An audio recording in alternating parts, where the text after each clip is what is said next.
입장에서는 토트넘 기도해야 되는 수준인데. 에이 토트넘 오죠. AC 밀란 왜 갑니까?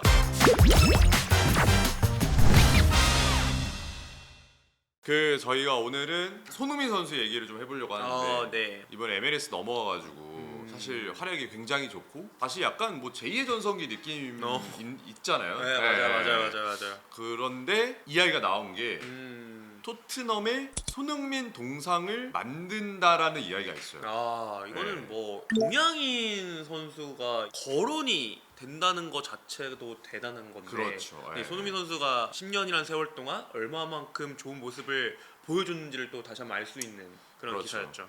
그래서 사실 동상이 세워진다는 거는 어떻게 보면은 시그니처 그렇죠. 잖아요. 네. 시그니처 조형물이라고 볼 수 있는데 그 한 팀에 대한 오랜 역사에 정말 많은 선수들이 네. 오갔고 그러면 그 진짜 수백 명, 수천 명의 선수들 중에서 그리고 감독들도 있고 그 중에서 정말 또 극소수의 한두 명만 동상이라는 게 세워진다고 저희가 일반적으로 알고 있는데 최근에 이제 손흥민 동상이 세워진다는 얘기가 나오면서 국내 팬들도 관심을 엄청 많이 갖게 됐고 여러 후보가 좀 있었잖아요. 그렇죠. 뭐 예를 들면은 뭐 손흥민 선수도 있고 네, 뭐 해리케인도 있고 그 레들리 킹. 레들리 킹, 네, 그리고 토트넘 레전드. 빌 니콜슨. 빌 니콜스. 네, 그 선수이자 감독도 있었고 그다음에 지미 그리브스. 역시 토트넘 하면 빼놓을 수 없는 네. 지미 그리브스까지. 여러 이제 인물들이 지금 좀 거론이 되고 있는 상황입니다. 그러면 이게 이제 동상이 세운다는 게 확정이 된 건가요? 네, 확정이 됐고 근데 이제 좀 누가 세워진다는 건 그건 아직은 확정되지 않았는데 아무래도 이 팬들과의 그 의견도 중요하다 보니까 그래서 그런 의견들이 나와서 조합적으로 봤을 때 가장 이 팬들이 선택한 인물이 첫 번째로 이 동상이 세워질 가능성이 높다라는 지금 얘기가 나오고 현지 있는 보도들이. 상황인데 네. 누가 될지는 잘 모르겠어요. 근데 토트넘에서 어쨌든 유럽 대항전 트로피를 들어올리고 그렇죠. 마무리 지었기 네. 때문에 네. 그 17년간의 토트넘 팬들의 그 니즈를 해소시켜줬던 손흥민 선수였죠. 물론 해리케인 선수가 이제 프리미어리그 토트넘 하스퍼 최다 득점자이긴 하죠. 득점수가 가장 많은데 손흥민이 그 정도는 아니지만 그래도 뭔가 해리케인에 견줄 수 있는 토트넘의 역사의 한 페이지를 장식했다고 봐도 그렇죠. 좀 무방하지 않나. 네네, 그렇죠, 이런 그렇죠. 생각도 좀 있어요. 전 이런 생각이 있어요. 그러면 토트넘에는 동상이 아예 없는가? 그렇죠. 요거를 한번 얘기를 좀 해주세요. 동상이 아예 없었습니다. 그 전까지는. 동상이라는 게. 네, 동상이라는 게 없어요. 그러니까 인물 동상인 거죠. 네, 인물 동상인 게 인물 그 동상이 아예 없었었고 구단이 항상 예전부터 좀 고수를 해왔다고 해요. 이 원칙이 깨진 거죠. 어떻게 보면은. 그렇죠. 세우겠다고 하는 거니까. 네, 사실 동상은 아니고 빌 니콜슨 네. 그 선수이자 감독의 게이트가 있었어요. 문이 있었었는데 근데 이제 그거는 홈 구장으로 옮기면서 다시 그 이 빌 니콜슨의 게이트를 가지고 왔다고 합니다. 갑자기 제가 그런 생각이 들었어요. 이런 걸 준비하면서 손흥민의 동상이 만약에 세워진다면 어떠한 제스처의 동상이 세워질까? 저도 그거 좀 궁금했었는데 저 한 두 가지로 꼽아봤습니다. 두 가지? 근데 솔직히 손흥민 선수 하면 뭐죠? 이거잖아요. 근데 사실 이건 좀 왜 이렇게 소극적으로 해요? 이거 안 올라가요. 약간 작아. 안 올라가. 오디쇼. 찢어질 수도 있고. 이거 오늘도 입어야 돼요. 오늘도 그래서 조심해야 되고. 네, 그래서 약간 이 시그니처 포즈 아니면은 시그니처 포즈. 그 우승컵 들어올 때 유로파리그 우승컵 들어올 때 약간 뒷모습 있잖아요. 그거 하지 않을까? 그러면은 태극기도 같이 그렇죠. 이렇게 뒤에 이렇게 뒤에 묶어 걸려 있었으니까 약간 그렇게 한번 생각을 해봤는데 저 괜찮은데? 모르겠네요. 이제 그거는 이제 결정을 해야 되는 거니까. 이것도 사실 좋지. 이거 좋은데. 근데 만들 수 이게 이게 조각하다가 내가 볼 때 이게 너무 어려워. 맞아요. 그리고 이거 만약에 잘 맞춰야 돼. 비 오다가 손가락 날아가면 그러니까요. 이거 하나 부러질 수도 있어. 네, 그래서 이건 좀 애매한 부분이어서. 아니면 손흥민 선수 그 특유의 그 포효하는 거 있어요. 이렇게 주장이 되고 나서 항상 그 팬들에게 이렇게 막 이렇게 포효하는 게 있는데 저는 그것도 생각을 해봤고 근데 우승컵 들어올리는 건 생각 못했어요. 우승컵 드리는 아니면 저도 시그니처 요 정도라고 생각을 했지. 네. 어쨌든 근데 그 와중에 또 하나 소식이 또 들려오는 게 MLS가 특이한 게 12월에 시즌이 마무리가 됩니다. 그리고 새로운 시즌은 이제 뭐 2월 말 아니면 3월쯤에 이제 시작이 됩니다. 그래서 사실 그 겨울 동안 뛰지 못해요. 그렇죠. 예, 시즌이 종료가 됐기 때문에 어떻게 보면 경기 감각적인 측면에서는 경기를 뛰는 게 조금 더 좋을 수 있거든요. 아 맞죠. 예, 왜냐하면 월드컵에 분명. 나오는 네. 대부분의 선수들은 겨울을 다 뛰고 월드컵 직전까지 몸을 만들다가 그 다음에 월드컵에 참여할 거기 때문에 그렇죠. 단기 임대를 오는 경우가 많습니다. 네, 네. 그래서 요즘에 손흥민 선수의 단기 임대 관련된 조항이 MLS 계약을 할 때 들어 있었다라고 하는 이야기가 꽤 많고 그러면 어디로 가느냐라는 그게 이야기도 꽤 많죠. 네, 예. 제일 많은 팬분들이 좀 궁금해하고 관심을 갖는 네. 부분이지 않을까 생각이 드는데 일단 그 MLS로 이적 당시에 계약 조항의 일명 데이비드 베컴 조항 그쵸. 라는 예. 게 있었다고 합니다. 그리고 이제 대표적인 사례로 앙리 선수가 앙리도 그렇죠.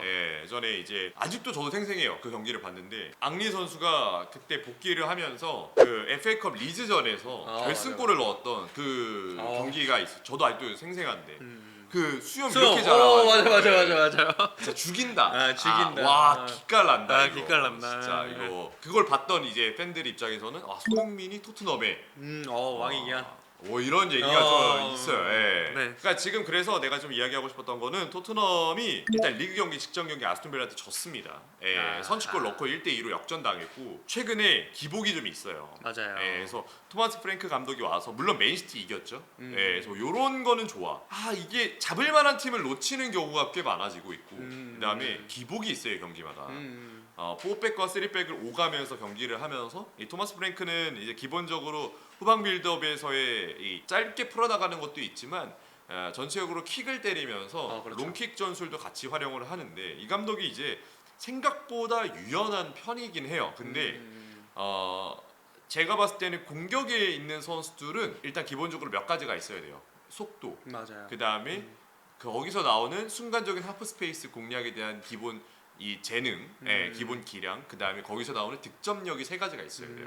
그러니까 지난 시즌 브랜드포드 같은 경우도 이사와 은베모의 득점력이 상당히 좋았고 내가 알기로는 이 지난 시즌 프리미어리그 득점 순위 1위부터 5위까지 6위까지인가 5위까지 순위 안에 이 브랜드포드 선수 이 두 명이 모두 올라가 있어요. 그러니까 이 공격 선수들의 이 득점력에 대한 득점력이 굉장히 중요해요. 맞아요. 득점력.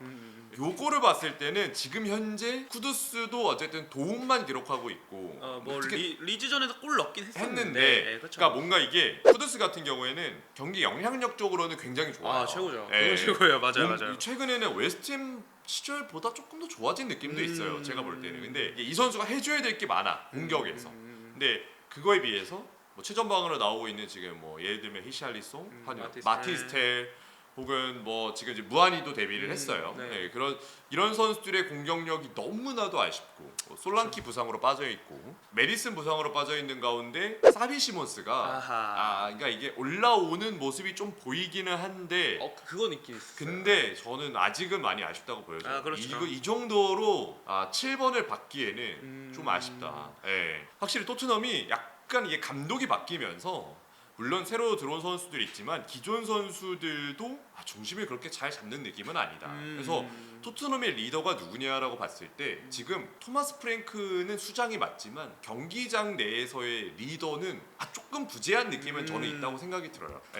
그러니까 이전에 손흥민이 해줬던 중심을 잡아줄 수 있는 역할 이런 것들. 그래서 이제 가끔씩 손흥민 선수를 태그하면서 토트넘 선수들이 뭔가 뭐 여전한 캡틴 이런 것들 했던 것도 이게 로메로가 싫어서 그런 게 아니고 그러니까 뭔가 그 손흥민에 대한 그 잔상 그 주장으로서의 어떤 영향력 그거를 조금 그리워하고 있지 않나 이런 생각이 좀 들기 때문에 제가 봤을 때는 손흥민이 만약에 온다면 일단 저는 경기 내용적인 거 별개로 이 로메로가 지금 또 부상으로 약간 이탈해 있거든요. 그러니까 로메로가 주장으로서 자리를 잡을 수 있는 인수인계를 할 수 있는 베테랑으로서 딱 오면 확실히 전체적으로 이 로메로를 중심으로 뭉칠 수 있게 해주고 그 다음에 뭐 주전으로 뛰는 거는 사실 단기 임대에서는 하기 어려우니까 그러면 겨울에 뭐 리그 몇 경기 정도 챔스에 등록이 될지 안 될지 모르겠지만 아마 안 될 가능성이 높겠죠.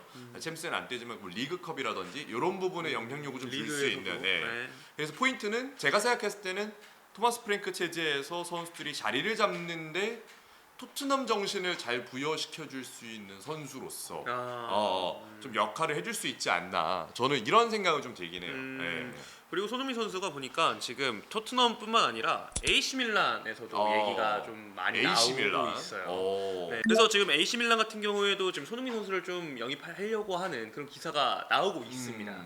그렇게 돼서 지금 어쨌든 백스리 시스템을 쓰고 있고 AC 밀란도 대표팀에서 쓰고 있는 뭐 3-4-2-1이 아니라 지금 3-5-1을 주로 쓰고 있는데 그렇게 된다라고 했을 때 손흥민 선수가 아무래도 스트라이커 포지션에 좀 배치가 되면서 좀 활력을 좀 불어 넣어줄 수 있는, 왜냐면은 약간 지금 속도감이 떨어진 감이 없지 않아 있는 것 같아요. 레앙 선수도 지금 이 부상에서 막 회복을 해가지고 전반전에 나오는 것보다는 후반전에 교체 들어와서 뭐 피오렌티나전에서 득점을 만들어냈지만 속도감적인 부분은 약간 좀 떨어진 감이 없지 않아 있기 때문에. 플리식도 부상으로 빠져 있고. 네, 근데 그렇죠. 플리식 선수도 지금 이제 뭐 경기 나오면서 영향력은 잘 발휘를 해주고 있어요. 산티아고 히메네스 선수도 속도감이 있는 선수는 아니니까. 네, 그러다 보니까 이제 조금 더 상대의 뒷공간을 팔 수 있고 조금 더 이 토트넘이라는 그 잉글랜드 프리미어리그에서 활약한 그런 경험이라던가 그런 게 이제 AC 밀란에 와서 좀 알레그리 체제에서 활용이 된다라면은 좀 좋은 모습 보여주지 않을까. 저도 개인적으로 좀 조심스럽게 좀 생각을 해 보고 있습니다. AC 밀란이 또 베테랑으로서 덕을 봤잖아요 이번 시즌.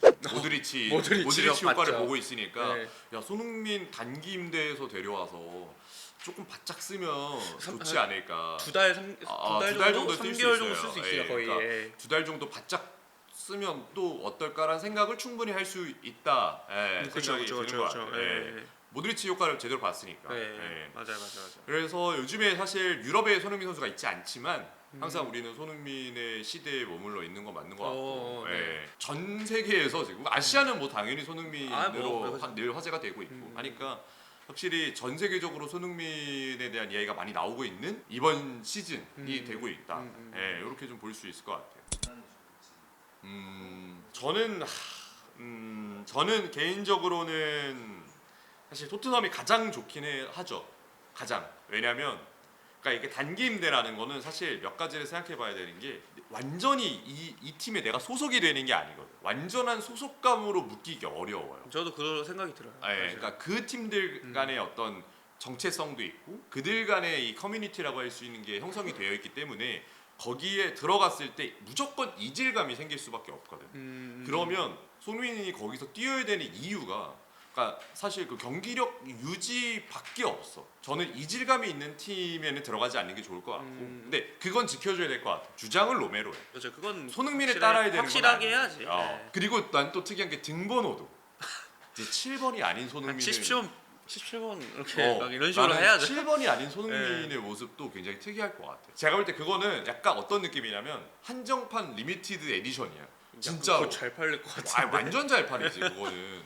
그리고 단기 임대하면은 뭐가 좋겠어요? 이제 유럽 축구에 약간 식어 있는 이 유럽 우리 국내 팬들이 다시 한번 손흥민 야 손흥민 다시 온다. 요거 다시 느낄 수 있을 거고. 그렇죠. 적응을 빨리 할 수 있다는 거죠. 그쵸? 확실히 네. 그 무대에 이미 뛰어봤기 때문에 확실히 적응도 빨리 할 거고, 그리고 상당히 지금 또 폼이 좋지 않습니까?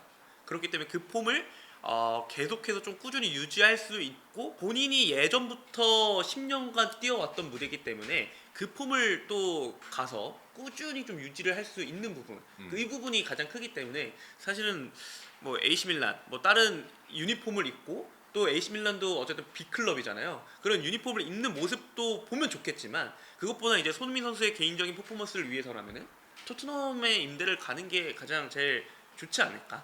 안 갈 가능성은 없는 것 같죠. 안 갈 가능성도 있을 것 같아요. 저는 조금 체력 관리해주고 컨디션 관리. 사실 한두 달 뭐 경기 감독 중요한데 한두 달 안 뛴다고 뭐 경기 감독이 막 현저히 떨어지거나 부상이 있는 건 아니니까. 그래서 그런 건 또 아닐 수 있기 때문에 저는 오히려 휴식을 취할 가능성도 충분히 있다. 우원 형의 이 말씀에 되게 동의를 좀 합니다. 안 근데- 갈 수도 있을 것 근데 같아요. 저는 토트넘에서 생각보다 안 부를 가능성이 있다고 봐요. 왜냐면 레비도 바뀌었고 감독 바뀌었고 선수들은 그대로 남아 있을 수 있지. 근데 이게 과연 어쨌든 손흥민이라는 사람은 이전에 토트넘의 역사고 하지만 역사이긴 하지만 레비의 유산 중에 하나란 말이야. 그러면 레비의 영향력을 지금 완전히 빼고 있는 토트넘 현재 상황에서는 손흥민이 데려와서 진짜 막 4-5 경기를 연승할 수 있느냐 뭐 이런 거 아니라면 굳이 이 손흥민을 데려오면서 본인들의 영향을 자기들이 이렇게 받으려고 하지 않을 것 같아요. 레비의 유산이기 때문에 프랭크 팀을 보면은 항상 좀 그런 게 물론 팀으로서의 영향력은 좋지만 항상 프랭크 수장의 영향력이 컸어요. 프랭크 시스템. 프랭크 밑에 다 있었지 내노라 할 만한 슈퍼스타들이 있었던 건 아니거든. 물론 프랭크 감독이 이제 그만큼 빅클럽을 맡았던 건 아니긴 하지만 지금 토트넘 구단은 이렇게 생각 안 할 가능성이 커요. 예, 그리고 사실 이러한 보도가 토트넘 내부에서 나오는 것도 아닌 걸로 제가 알고 있고 예. 부상을 당해서 뭐 두세 달 쉬는 게 아니기 때문에 단기 임대 갖다 부상당해 버리면 진짜 그것도 좀 억울하지. 진짜 골치 아픈 거거든요. 그것도. 치워버리면 뭔가 본인의 리듬이라던가 이런 것들이 깨질 수도 있고. 그러니까 이거는 사실 선수마다 좀 다른 부분이긴 한데 시즌이 끝나고 비시즌 기간에는 선수들이 그냥 확 쉬는 선수들도 있어요. 예를 들어서 휴가 기간이 한 달이라고 주어졌을 때 한 3주는 푹 쉬어요. 후에 일주일만 딱 이제 런닝 뛰고 다시 컨디션을 올리는 이런 선수가 있는 반면에 휴가를 받고 나서 하루 이틀만 딱 쉬고 나머지 3주 동안은 쭉 운동을 하는 선수가 있거든요. 그건 뭐 개인마다 다른 거긴 한데 영향이 없다라고는 볼 수는 없을 것 같아요. 영향이 있어요. 분명히 예를 들어서 지금 한 달이 아니잖아요. 만약에 시즌 끝나면은 지금 주어진 기간이 MLS가 개막하는 기간이 한 2달 반 정도 있는데 2달 반 동안 실전 경기 없이 쭉 지낸다? 그건 약간 컨디션이 떨어질 수밖에 없고 그리고 이게 확실히 선수들은 그게 있어요. 팀 훈련하는 거랑 개인 훈련하는 거랑 완전 달라요. 그건 완전히 다르기 때문에 제가 생각했을 때는 부상의 여파, 그다음 피로감 이런 것 때문에 뭐 손흥민 선수가 쉬고 할 수도 있겠지만은 그래도 개인적으로 저는 그래도 팀 훈련을 같이 하면서 그래도 연습 경기라든지 혹시 그런 경기 감각을 좀 키울 수 있는 부분은 좀 필요하다. 네, 그거는 제 의견을 좀 말씀드릴 수 있을 것 같습니다. TV 입장에서는 또 기도해야 되는 수준인데. 그 얘기 지금 많이 하고 있습니다. 그 얘기 많이 하고 있고. 스타플레이 입장에서는 토트넘 오죠. AC 밀란 왜 갑니까? 근데 기사에서 좀 약간 유력한 부분이 있기 때문에. 예? 토트넘이 유력하죠 지금. AC 밀란 안 돼요. 거기. 이탈리아 안 돼. 아, 소민 선수 다 DM 보내야겠다. AC 밀란 와달라고.